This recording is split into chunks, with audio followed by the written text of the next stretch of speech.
Ya, Ya. Assalamualaikum warahmatullahi wabarakatuh. Kami dari Waalaikumsalam wabarakatuh. kelompok 11 ingin mempresentasikan eh, presentasi kami yang berjudul Fondasi Desain RF gelombang RF, gelombang mikro, analisis gain dan stabilitas penguat yang beranggotakan Bima Wahyu Akbar, Ahmad Yanuar, dan saya Syed Ramdan Area. Ini langsung saja ke yang bab 9, memecahkan rangkaian kompleks dengan diagram alir sinyal SFG. Pengertian sinyal flow graph SFG merupakan pendekatan visual yang sangat penting dalam analisis sistem frekuensi tinggi. Melalui SFG, hubungan antar variabel listrik seperti tegangan, arus, dan daya dapat dipresentasikan dalam bentuk panah yang menunjukkan arah aliran sinyal. Tujuan utama dalam konteks teknik gelombang mikro, metode ini menjadi solusi untuk mengatasi kompleksitas hubungan antar port pada jaringan dua arah two-port network. Berbeda dengan rangkaian konvensional, di mana hubungan antar node biasanya dinyatakan dengan hukum Ohm atau Kirchhoff. Pada frekuensi tinggi, pengaruh gelombang pantulan, reflected wave, dan gelombang datang incident wave lebih dominan. Dengan demikian, SFG memungkinkan perancang untuk menelusuri bagaimana sinyal diperkuat, diredam, atau dipantulkan melalui jalur yang saling berinteraksi. Pendekatan ini juga memudahkan penerapan teorema Mason, yaitu metode matematis untuk menentukan hubungan total antara input dan output dalam sistem yang memiliki banyak jalur atau umpan balik. Secara konseptual, SFG berperan sebagai jembatan antara teori jaringan dan praktik desain penguat. Dia tidak hanya menampilkan hubungan matematis, tetapi juga membantu memahami perilaku fisik dari transistor pada domain frekuensi tinggi. Rumusan gaya transducer IT adalah rasio daya yang diantarkan ke beban terhadap daya yang tersedia dari sumber. Ini adalah metrik utama kinerja penguat. Untuk penguat unilateral S12 0 GT disederhanakan menjadi perkalian 3 gain. GT sama dengan GS dikali G0 dikali GL. GS gain sumber, keuntungan yang berasal dari pencocokan impedansi input. G0 atau gain transistor, gain intrinsik transistor itu sebagai S21 pangkat 2. GL atau gain beban, keuntungan yang berasal dari pencocokan impedansi output. Gain maksimum tercapai ketika GS dan GL mencapai nilai tinggi melalui conjugate matching pada input dan output. Rumus transducer gain di atas menggambarkan bahwa penguatan daya total dari suatu sistem tidak hanya ditentukan oleh karakteristik transistor, tetapi juga oleh beberapa baik pencocokan impedansi dilakukan di sisi input dan output. GS gain sumber mencerminkan seberapa efisien daya dari sumber masuk atau ke penguat. Jika impedansi sumber tidak cocok dengan impedansi input penguat, sebagian daya akan dipantulkan kembali. G0 gain transistor mewakili kemampuan penguat sendiri dalam memperkuat sinyal. Nilainya bergantung pada besaran S21, parameter transmisi maju, yang menunjukkan seberapa besar sinyal diteruskan dari port input ke port output. GL, gain beban, menunjukkan efektivitas transfer daya dari penguat ke beban. Sama seperti sisi input, pencocokan impedansi di sisi output menunjukkan berapa banyak daya yang benar-benar dikirim ke beban tanpa pantulan. Penggunaan diagram alir sinyal bukan hanya sekedar alat bantu hitung, melainkan pendekatan sistematik untuk memahami stabilitas dan efisiensi penguatan dengan mengubah referensi rangkaian ke bentuk grafis. Desainer dapat mengenali jalur umpan balik tersembunyi feedback paths yang berpotensi menyebabkan osilasi spontan atau ketidakstabilan pada frekuensi tertentu. Selain itu, melalui SFG, efek setiap parameter S dapat divisualisasikan dengan jelas, sehingga memudahkan proses optimasi desain penguat. Metode ini juga kompatibel dengan simulasi perangkat lunak seperti ADS, Advanced Design System, di mana struktur SFG diimplementasikan langsung untuk analisis gain, noise, dan matching. Oke, selanjutnya adalah memastikan kestabilan mutlak, unconditional stability. Stabilitas adalah kemampuan sistem untuk mempertahankan keadaan kerja yang konstan tanpa mengalami osilasi sendiri, self-oscillation. Dalam konteks penguat RF, kondisi ini sangat krusial karena osilasi yang tidak terkendali dapat menimbulkan gangguan serius baik terhadap sistem itu sendiri maupun perangkat di sekitarnya.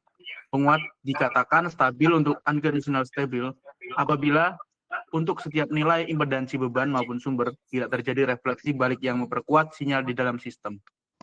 Namun, apabila kestabilan hanya dapat dicapai untuk kombinasi impedansi tertentu saja, maka penguat dikategorikan stabil bersyarat, yaitu conditional stable.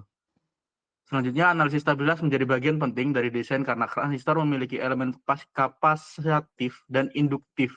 parastik yang dapat berubah seiring frekuensi. Tanpa analisis yang cermat, penguat yang terlihat stabil pada satu frekuensi bisa menjadi tidak stabil pada frekuensi lain. Next. Oke.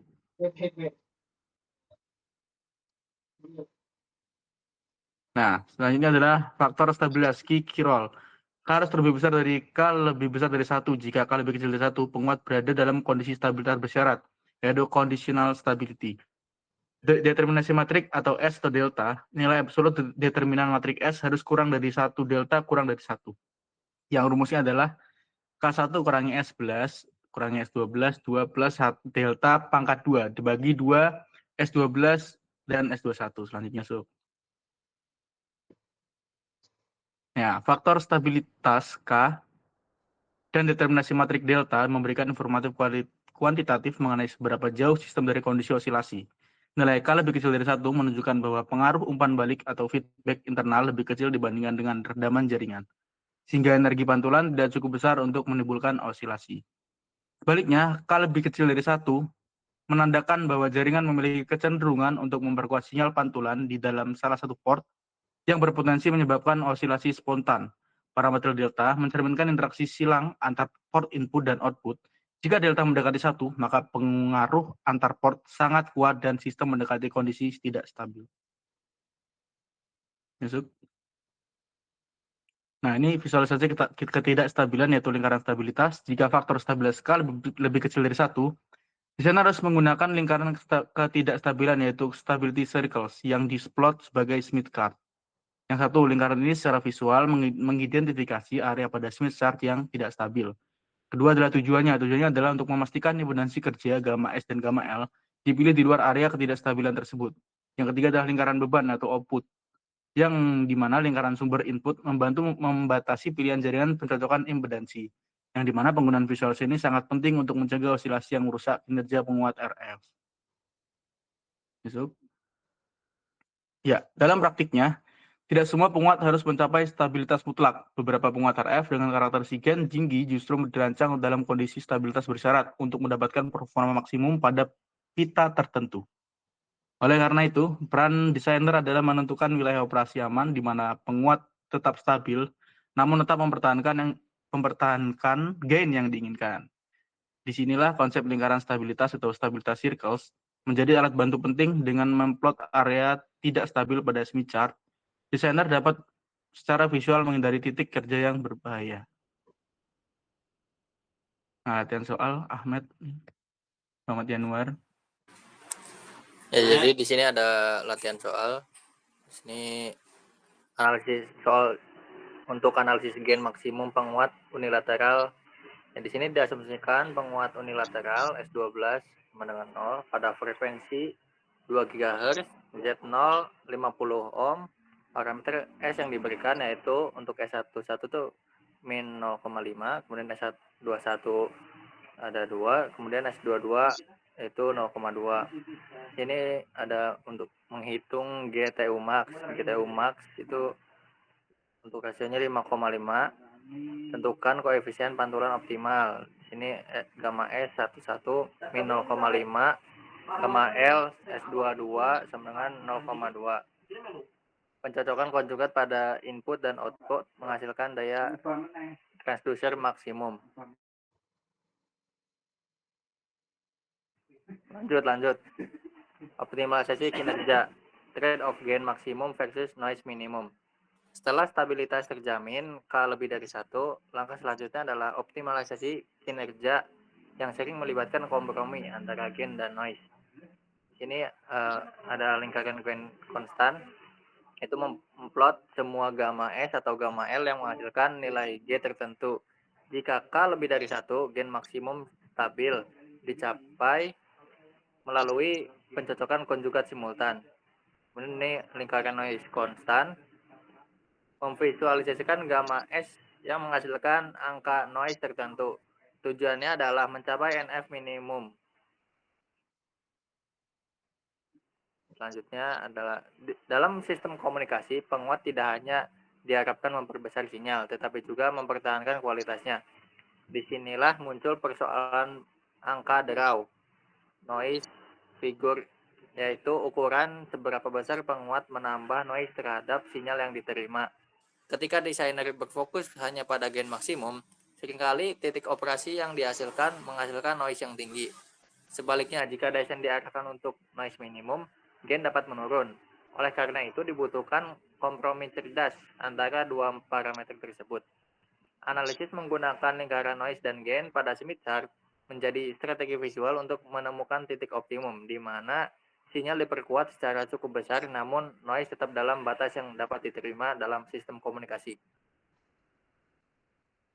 Ini ada merancang penguat pita lebar.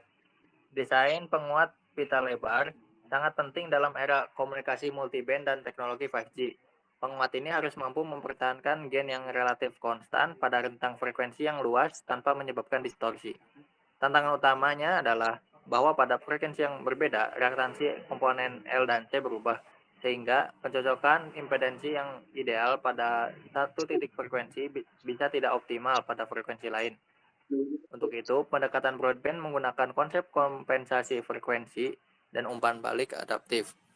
Pendekatan ini memerlukan analisis mendalam terhadap parameter S dalam domain frekuensi dan seringkali melibatkan simulasi dengan model SFG agar seluruh perilaku jaringan dapat diamati secara simultan.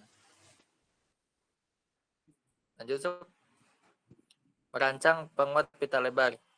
Di sini ada umpan balik negatif, meningkatkan stabilitas penguat dan secara efektif melebarkan pita frekuensi operasional dengan mengorbankan sedikit gain. Kemudian ada rangkaian kompensasi menggunakan elemen reaktif L dan C tambahan untuk melawan fluktuasi gain yang terjadi secara alami pada frekuensi yang berbeda. Kemudian ada penguat traveling wave, memberikan gain yang sangat stabil dan datar pada pita yang sangat lebar hingga puluhan GHz dengan menyebarkan sinyal melalui struktur transmisi. Di sini ada proses untuk mendesain rangkaian aktif atau gelombang mikro. Desain penguat RF yang sukses mengikuti alur kerja yang sistematis, dimulai dari pemodelan hingga realisasi fisik. Di sini untuk proses yang pertama ada analisis dan modeling, menggunakan diagram alir sinyal SFG dan parameter S untuk memodelkan perilaku transistor. Kemudian lanjut ke proses 2, yaitu ada uji kestabilan. Ini proses untuk menghitung faktor K dan determinan delta. Jika K kurang dari 1, gunakan lingkaran ketidakstabilan untuk membatasi area kerja. Kemudian lanjut ke proses ketiga, yaitu optimalisasi kinerja. Tentukan gamma S dan gamma L target, mempertimbangkan gain versus noise, menggunakan lingkaran gain versus gain atau noise konstan. Kemudian lanjut ke proses yang terakhir, yaitu realisasi, yaitu merancang jaringan pencocokan impedansi untuk merealisasikan koefisien pantulan gamma yang dipilih. Ya, kita masuk ke kesimpulan akhir, yaitu prinsip kunci desain RF atau gelombang mikro. Desain RF atau gelombang mikro adalah seni menyeimbangkan antara stabilitas, gain, dan noise dalam batas-batas yang ditentukan oleh fisika transistor pada frekuensi tinggi.